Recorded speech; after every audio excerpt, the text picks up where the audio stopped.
నమస్కారం డాక్టర్ గారు. నమస్కారం అండి. ఎలా ఉన్నారు? అవునాను మేడం, థ్యాంక్ యూ. డాక్టర్ గారు, నేను చెప్పింది విన్నారు కదా. సో 40 ఏళ్ళు పైబడగానే కొంతమందికి మోకాళ్ళ నొప్పులు స్టార్ట్ అవుతున్నాయి. వాళ్ళు కొంత కేర్లెస్ చేయగానే, అంటే ఒక 10 సంవత్సరాలు అలా అవగానే మోకాళ్ళ నొప్పులు విపరీతంగా పెరుగుతున్నాయి. వాళ్ళు గనక సర్జరీకి వెళ్ళాలి అనుకుంటే కొంతమంది భయపడుతున్నారు. సో కొంతమంది అసలు చేయించుకోవడానికి ఇష్టపడట్లేదు. సో సర్జరీ కాకుండా మన దగ్గర ఇంకా ఏదైనా ట్రీట్మెంట్ ఉందంటారా? చాలా మంచి ప్రశ్న అడిగారు. అయితే ఇప్పటి తరంలో మోకాళ్ళ నొప్పులకి వయసుకి ఏ విధమైన కోరిలేషన్ లేని పరిస్థితుల్లో మనం ఉన్నామండి. 40 సంవత్సరాల వయసులో ఉంటే ఇంతే నొప్పి ఉండాలని కానీ, లేదా 70 సంవత్సరాల వయసులో ఉంటే ఖచ్చితంగా సర్జరీ చేసేయాలనేది కానీ, ఈ రోజున్న వాస్తవ పరిస్థితుల్లో ఇది కంప్లీట్గా అపోహ మాత్రమే. నేను గమనించిన వాటిల్లో వాస్తవానికి 70 సంవత్సరాలు 80 సంవత్సరాల వయసులో ఆరోగ్యంగా ఉన్నవాళ్ళు 30-35 సంవత్సరాల యువకుల కన్నా సంపూర్ణ ఆరోగ్యంతో, ఎక్స్రే తీసిన మంచి నీ జాయింట్స్ తోటి, ఎముకల్లో దృఢత్వంతో ఇంకా ఉత్సాహంగా పనిచేయగలిగే పరిస్థితుల్లోనూ ఉన్నారు. ఉదాహరణకి తెలంగాణ రాష్ట్ర ముఖ్యమంత్రి గారిని తీసుకోండి. ఆయన ఇంకా ఫుట్బాల్ ఆడుతూ ఉన్నారు. ఈ మధ్యనే వయసులో చాలా పెద్దవారైన మన భారతదేశ ప్రధానమంత్రి గారు కూడా ఫుట్బాల్ ఆడుతూ ఉన్నారు. ఆంధ్రప్రదేశ్ సీఎం గారు కూడా చాలా ఉత్సాహంగా బైక్ రైడింగ్, సైకిల్ రైడింగ్ చేస్తూ ఉన్నారు. 80 సంవత్సరాల వయసులో రాష్ట్రాలను పరిపాలిస్తూ ఏ విధమైన అనారోగ్య సమస్యలు లేని రాష్ట్ర స్థాయి, జాతీయ స్థాయి నాయకులను చూడొచ్చు. నాకెప్పుడు ఇన్స్పిరేషన్ గా ఉండేది ప్రొఫెసర్ జయశంకర్ గారు ఉన్నారు. ఆయన రిటైర్ అయిన తర్వాత చేస్తున్నారు. భారతదేశం అంతా చేతులెత్తి మొక్కాల్సినటువంటి national security adviser Ajit Doval వారి వయసు 85 సంవత్సరాలు ఉంది. ఆ వయసులో ఇంత యాక్టివ్గా ఉండగలుగుతున్నారు. కానీ కొత్త తరం 35 సంవత్సరాలకే మూలపడిపోతున్నారు. దానికి ఎవరికి వారు ఆత్మ పరిశీలన చేసుకోవాల్సిన అవసరం అయితే ఉన్నదండి. అయితే మోకాళ్ళ నొప్పులకి సంబంధించి మాత్రమే నేను దృష్టిలో పెట్టుకుని దానికి సంబంధించి నేను చెప్పాలి అని అనుకుంటే, మోకాళ్ళని ఎక్స్రే ఆధారంగా థై బోను, షిన్ బోను మధ్యలో ఉన్న స్పేస్ 4 నుంచి 5 mm ఉంటుందండి. అది తగ్గింది అనే దాన్ని దృష్టిలో పెట్టుకుంటే ఎక్స్రేలకు ఆధారంగా 4 గ్రేడ్స్గా చూస్తారు. Grade 1, grade 2, grade 3, grade 4. నార్మల్గా ఉంది గ్రేడ్ 1, 25% మాత్రమే అరిగింది గ్రేడ్ 2, 75% అరిగింది గ్రేడ్ 3. అసలు ఒక ఎముక మీద రాసుకుపోతూ ఉంది. జాయింట్ అంతా బాగా స్టిఫ్ అయిపోయింది. టెండాన్స్ అన్ని టైట్ అయిపోయినాయి. పూర్తి స్థాయి నీ మూమెంట్ లేకుండా ఉంది. అడుగు తీసి అడుగు వేయలేకపోతున్నారు. నీ ఫుల్ బెండ్ అయ్యి పూర్తిగా స్ట్రైట్ అయ్యే పరిస్థితి లేదు. మోకాళ్ళలో వంపులు వచ్చేసినాయి. ఇది మనం గ్రేడ్ 4 కింద గమనించాల్సిన పరిస్థితి ఉంటుందండి. సాధారణంగా డీజనరేటివ్ ఆర్థరైటిస్లో ఇవి 4 స్టేజెస్. ఈ స్టేజెస్ పూర్వం మనకి వయసుతో పాటుగా ఉండేవి. కానీ ఇప్పుడున్న లైఫ్ స్టైల్ వల్ల కానీ, ఆహారపు అలవాట్లు కానీ, వ్యాయామాల వల్ల కానీ, వారికి ఉండే ఇతర ఆరోగ్య సమస్యలు త్వరగా రావటం వల్ల కానీ, ఉదాహరణకు ఎర్లీ ఇన్సిడెన్స్ ఆఫ్ డయాబెటీస్ ఇప్పుడు 30 సంవత్సరాలు రాగానే చూసే పరిస్థితి ఉన్నదండి. మనము హైదరాబాద్ ముఖ్యంగా ప్రపంచ డయాబెటిక్ క్యాపిటల్గా మారే పరిస్థితుల్లో ఉన్నాము. ఇక్కడ ఉండే ఆహారపు అలవాట్లు, ఒత్తిడి, వ్యాయామం లేకపోవటము, ఈ అనేక రకాల కారణాలతో ఉన్నాం. ఎప్పుడైతే డయాబెటీస్, హైపర్ టెన్షన్, థైరాయిడ్ లాంటి సమస్యలు మనకి మొదలైనయో, అవి కాళ్ళ యొక్క కండరాల బలాన్ని తగ్గించేయటం, ఎముకల్లోని బలాన్ని తగ్గించేయటం, ఒత్తిడికి గురి చేయటం, నిద్రలేమి. ఇప్పుడున్న ఐటీ ఎంప్లాయీస్ అందరూ 12 ఈజ్ ద మోడర్న్ 6 PM అయిపోయింది. Midnight 12 is modern 6 PM. ఇలాంటి కారణాల వల్ల సమతుల్యత దెబ్బతినడం, ఓవరాల్గా వారి ఆరోగ్యపు స్థితి దెబ్బతినడం, ఫిట్నెస్ తగ్గిపోవడం లాంటి కార్యక్రమాలు చాలా తీవ్రంగా ఉన్నాయి. మనము గ్రామ స్థాయిలో చూసినట్లయితే ఒక 3-4 సంవత్సరాల పసిపాపని చంకనెత్తుకొని వ్యవసాయం పనులు చేసుకున్న తల్లి ఎవరైనా ఒక నీళ్ల బిందెని కూడా పెట్టుకొని, పశుగ్రాసాన్ని కూడా నెత్తి మీద పెట్టుకుని నడుస్తూ చూడడం అన్నది సర్వసాధారణంగా సహజంగా గ్రామాల్లో మనం చూసే కార్యక్రమం. పసిబిడ్డ ఒక 15 kgs, నీళ్ల బిందె ఒక 30 kgs, పశుగ్రాసం కానీ ఇంకొకటి కానీ ఇంకొక 15 kgs, అంటే 30 నుంచి 30 వరకు 60 kgs బరువు తీసుకుని 4-5 కిలోమీటర్లు పాటలు పాడుకుంటూ కబుర్లు చెప్పుకుంటూ నడవగలిగే ఫిట్నెస్ ఉన్న భారతీయ మహిళా మనులు ఇప్పుడు అదే పని చేస్తే అక్కడి నుంచి 5 నుంచి 10 అడుగులు వేసే దూరంలోనే కుప్పకూలిపోయే స్థితిలో మనం ఉంటే, ఇది భారతదేశం యొక్క యువత యొక్క ఫిట్నెస్కి మనకి అద్దం పడుతుంది. దీన్ని మనం ప్రధానంగా గమనించాలి. దీన్ని దాటి కనుక మనం ముందుకెళ్ళినట్లయితే వయసుతో నిమిత్తం లేకుండా వాళ్ళకున్న జాయింట్ ఆర్థరైటిస్ స్థితిని బట్టి మనము వారికి వైద్యాన్ని అందించాల్సిన పరిస్థితులు ఉంటాయి. బాగా తీవ్రమైన స్టేజ్ 4 అయితే తప్ప సింపుల్ పెయిన్ మేనేజ్మెంట్ గానీ, టోపికల్ ఆయింట్మెంట్స్ గానీ, నీ బ్రేసెస్ అప్లై చేసుకోవడం ద్వారా గానీ, ఫిజియోథెరపీ సక్రమంగా చేసుకోవడం గానీ, వీటితో పాటుగా ఆహార నియమాలు పాటించడం ద్వారా గానీ, ఉదయాన్నే లేచి కొద్దిగా వ్యాయామం చేసుకోవడం ద్వారా గానీ మనము సంపూర్ణమైన ఆరోగ్యాన్ని తిరిగి తెచ్చుకోవాలండి. మోకాళ్ళ నొప్పి అనేది ఒక మోకాళ్ళ నొప్పి అని మాత్రమే చూసినట్లయితే మనం అసలు సమస్య నుంచి దూరం జరిగిపోతున్నాం. మోకాళ్ళ నొప్పి వీరి ఆరోగ్యపు స్థితికి, ఫిట్నెస్కి, డ్యామేజ్ అయిపోయిన స్థితికి మొదటి సూచికగా మనము మోకాళ్ళ నొప్పిని గమనించుకోవాల్సి ఉంటుంది. అయితే స్టేజ్ 2, స్టేజ్ 3 ఈ 2 విభాగాల్లోనూ అన్నిటికీ ఒకటే మందు అన్నట్టు నీ రీప్లేస్మెంట్ మాత్రం ఖచ్చితంగా కాదండి. చాలా సింపుల్ విస్కస్ సప్లిమెంట్స్ లాంటివి ఉన్నాయి. ఇంట్రాఆర్టికులర్ తప్పని పరిస్థితుల్లో, ఇన్ఫెక్షన్ లేనియి, ఇన్ఫ్లమేషన్, వాపు మాత్రమే ఉన్న సందర్భాల్లో సరైన వైద్య నిపుణుల యొక్క పర్యవేక్షణలో ఇంట్రాఆర్టికులర్ స్టెరాయిడ్స్ కూడా కొద్ది మందికి ఉపయోగపడతాయి. కానీ పదే పదే స్టెరాయిడ్స్ జాయింట్ లోకి ఇవ్వడాన్ని నేను ఖచ్చితంగా వ్యతిరేకిస్తాను. ఇవి కాకుండా మరింత క్షేమమైనది, మంచి కలిగించేది platelet rich plasma PRP injections కూడా మనం ఖచ్చితంగా ప్రయత్నం చేసి చూడొచ్చండి. ఇది దాటిన తర్వాత genicular nerve block, radio frequency ablation లాంటి అత్యంత అధునాతనమైన వైద్య విధానాలు అందుబాటులో ఉన్నాయి. 100కి 80 మందికి వీటి ద్వారా మాత్రమే మనం సంపూర్ణంగా నయం చేసుకోవచ్చు. వాళ్ళు తిరిగి పూర్తిగా కోలుకుంటారు. 5 నుంచి 12 కిలోమీటర్లు నడవగలుగుతారు. 20 నుంచి 40 మెట్లు ఎక్కగలుగుతారు. సంపూర్ణ ఆరోగ్యాన్ని తిరిగి సంపాదించుకోవడానికి మోకాళ్ళ యొక్క పటిష్టతని మనము ఒక బండగుర్తుగా మనం పెట్టుకున్నట్లయితే తిరిగి వాళ్ళ యాక్టివ్ లైఫ్ స్టైల్ని అచీవ్ చేసుకోవడం ద్వారా నార్మల్ లైఫ్ని గడపగలుగుతారు. తప్పని పరిస్థితుల్లో స్టేజ్ 4 స్టిఫ్ అయిపోవడం, డిఫార్మిటీస్ కూడా రావటము, కదలలేని పరిస్థితుల్లో ఉన్నప్పుడు నొప్పి ఒకటే సమస్య కాదండి, అన్ఇంటెన్షనల్ ఫాల్ ఉంటుంది.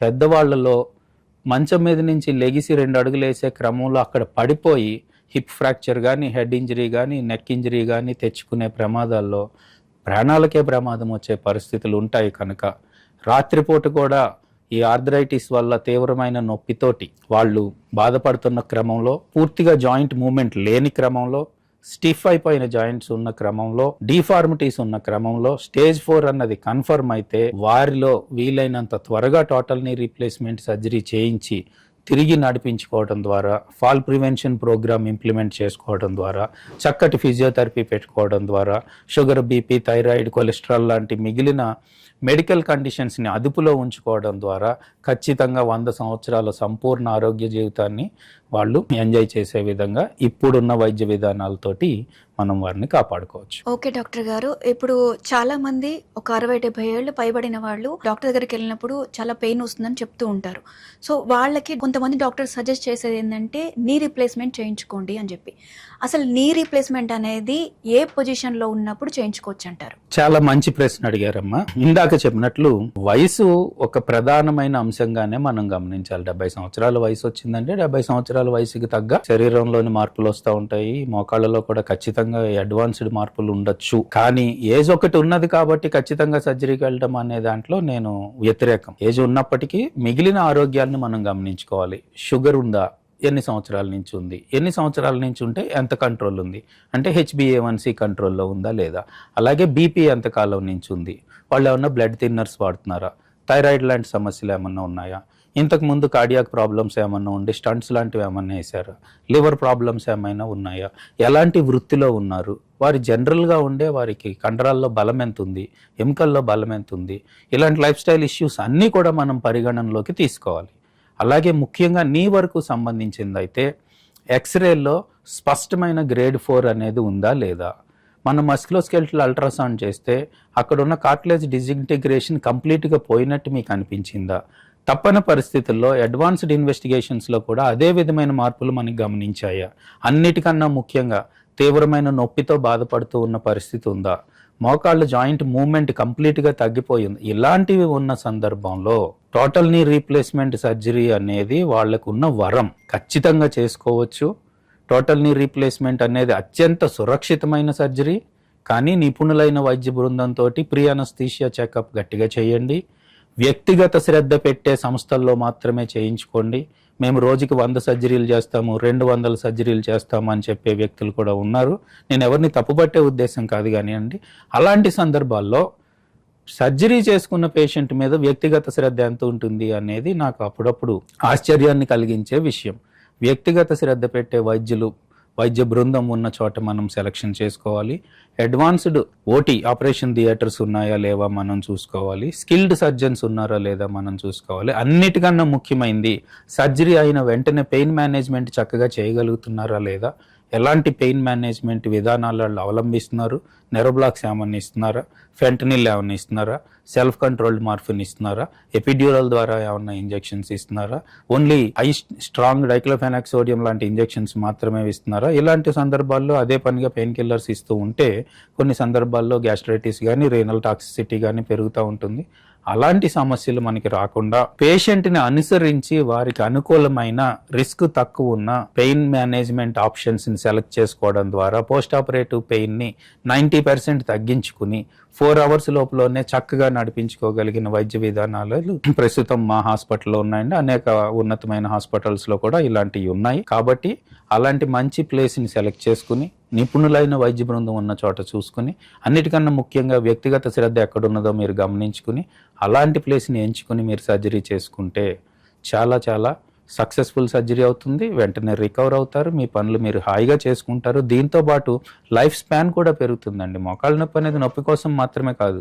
నొప్పి తగ్గిన తర్వాత తిరిగి చక్కగా నడక పెంచుకోవడం ద్వారా కొలెస్ట్రాల్ తగ్గుతుంది, బోన్ స్ట్రెంగ్త్ పెరుగుతుంది, మజిల్ స్ట్రెంగ్త్ పెరుగుతుంది, డైజెషన్ పెరుగుతుంది, కార్డియోపల్మనరీ ఎఫిషియన్సీ పెరుగుతుంది. Knee replacement actually is an option to enhance quality of life and also life span. అలాగే డాక్టర్ గారు, విపరీతమైన మోకాళ్ళ నొప్పులతో చాలా హాస్పిటల్స్ తిరిగి మీ హాస్పిటల్కి వస్తే వాళ్ళకి ఎలాంటి ట్రీట్మెంట్ సజెస్ట్ చేస్తారు మీరు? విపరీతమైన మోకాళ్ళ నొప్పులతో చాలా హాస్పిటల్స్ తిరిగి నా దాకా వస్తే నాకు సంబంధించినంత వరకు క్వాలిఫైడ్ డాక్టర్స్ అందరూ స్టాండర్డ్ అడ్వైజ్ మాత్రమే ఇస్తారండి. I believe everybody will give you the best possible solutions for them. కానీ రకరకాల కారణాల చేత వారి నమ్మకాన్ని గెలుచుకోలేకపోయారు అనేది నేను అనుకుంటాను. అలాగా నమ్మకాన్ని గెలుచుకోలేకపోయిన పరిస్థితుల్లో ఉంటే వారికి మనసులో ఉన్న భయమో బాధో, ఇంకొక రకమైన ఇబ్బందులో, లేదంటే వారికి ఇంతకు ముందు తెలిసిన వాళ్ళకి జరిగిన సర్జరీ తాలూకు సమస్యలో ఎక్కడో అంతర్గతంగా వారిని వేధిస్తూ ఉంటాయి. వాళ్ళు ఒక్కొక్కసారి తిరిగి చెప్పలేరు. అందుచేత మనకి ముఖ్యంగా ఏం చేయాలంటేనండి, ఏదైనా తీవ్రంగా దీర్ఘకాలికంగా బాధపడుతున్న వ్యక్తులకి భయము ఆందోళన ఉండడం సహజం. వారికి సంబంధించిన పాత హిస్టరీ సెలెక్ట్ చేసుకోవటం, వీరి మనసులోని భయాందోళనలు కూడా తెలుసుకోవటం, ఆ సమయానికి ఇక్కడ మనం దగ్గరుండి మనం చేసే ట్రీట్మెంట్ ఆప్షన్స్ ఏంటి మరింత వివరంగా చెప్పటం, పేషెంట్ యొక్క ఆరోగ్యపు స్థితిని మనం మరింత వివరంగా చెప్పటం, వారి సందేహాల నివృత్తికి ఎవిడెన్స్ ప్రాక్టీస్ ఏమేమి ఉన్నాయో చూడడం. చాలాసార్లు మనకి నెగిటివ్ ఇబ్బందులు కలిగించిన మోడర్న్ ఆర్టిఫిషియల్ ఇంటెలిజెన్స్ కానీ, గూగుల్ డేటాలో కానీ, ఎవిడెన్స్ బేస్లో కానీ సద్వినియోగం కూడా చేసుకోవచ్చండి. దాన్ని బేస్ చేసుకుని వారికి ఉన్న ఎవిడెన్స్ని చూపించే ప్రయత్నం చేయటం, అందులో ఉండే సమస్యల్ని మనం ప్రయత్నం చేయటం. ఎందుకంటే modern patients are most of them are highly educated and knowledgeable. ఈ ఒక్క విషయాన్ని కూడా వైద్యులు ఎప్పుడు మర్చిపోకూడదు. They have in depth knowledge, maybe more than the doctor himself. So వారి మనసులో ఉన్న ఆలోచనలు ఏంటో మనం తెలుసుకుని దానికి గనక మనము సరి అయిన మార్గాల్ని సూచించినట్లయితే they will gain the confidence. Number 2, ఆ తర్వాత వారికి మంచి టీం తోటి ఆ నమ్మకాన్ని నిలబెట్టుకునే ప్రయత్నం చేయడం కూడా హాస్పిటల్ మీదే ఉంటుందండి.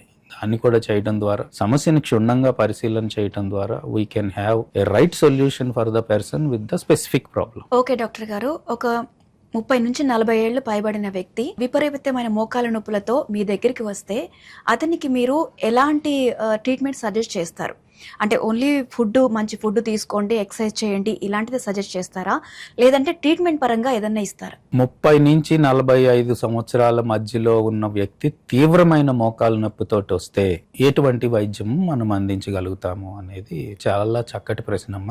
సాధారణంగా 30 నుంచి 45 ఏళ్ళు వర్కింగ్ ఎంప్లాయీస్, చాలా ధైర్యంగా ఉంటారు, ఆరోగ్యంలో అత్యున్నత స్థితిని వాళ్ళు కలిగి ఉంటారు. ఆ ఏజ్లో అంత తీవ్రమైన నొప్పి వచ్చింది అని అంటే అందులో ఏమన్నా రొమటైడ్ ఆర్థరైటిస్ లాంటి కండిషన్స్ ఎవరైనా మిస్ అయిపోయినారా, ఇన్ఫ్లమేటరీ కండిషన్స్ ఉన్నాయా, గౌట్ లాంటి ఆర్థరైటిస్లు ఏమైనా ఉన్నాయా, చిన్న చిన్న మైక్రోస్కోపిక్ ఇంజరీస్ రిపిటేటివ్గా స్ట్రెస్ అయి ఉన్నదా, కొన్ని సందర్భాల్లో బోనీ ఎడిమా ఉంటుంది, మనకి బయటికి కనిపించకుండా ఉంటుంది, అలాంటివి ఏమైనా ఉన్నాయా, లేదా internal sports injuries, meniscal injuries జరిగి తీవ్రంగా వస్తూ ఉన్నాయా, లేదు ఇవన్నీ కాకుండా బోన్ ట్యూమర్స్ ఉన్నాయా, లేదా నార్మల్ ఆర్థరైటిసే వీళ్ళు విశ్రాంతి లేకుండా రిపిటేటివ్ గా స్ట్రెస్ చేసుకోవడం ద్వారా పెరుగుతా ఉన్నదా అనే దాన్ని మాత్రం అన్ని వైపుల నుంచి, అంటే medical conditions, infections, inflammation, neoplasm, trauma, మోకాళ్ళ నొప్పులకి రావడానికి ఇంచుమించుగా 200 కారణాలు ఉంటాయండి. అన్ని వైపుల నుంచి క్షుణ్ణంగా మనం అధ్యయనం చేయాలి. అన్ని వైపుల నుంచి చేయడానికి 200 రకాల పరీక్షలు ఏం చేయక్కర్లేదు. ఒక 4-5 సింపుల్ ఎగ్జామినేషన్స్ తోటి అనుభవజ్ఞులైన పేషెంట్ హిస్టరీ నుంచి చాలా జాగ్రత్తగా బాధ్యతాయుతంగా మోకాళ్ళకి ఎగ్జామినేషన్ చేయడం ద్వారా మనము ఖచ్చితంగా సమస్య వైపు అడుగులేయచ్చు. ఆ సమస్యను నిర్ధారణ చేసినట్లయితే ఆ సమస్యకి సొల్యూషన్ చాలా సులువుగా మనం చేయగలుగుతామండి. ఆ కండిషన్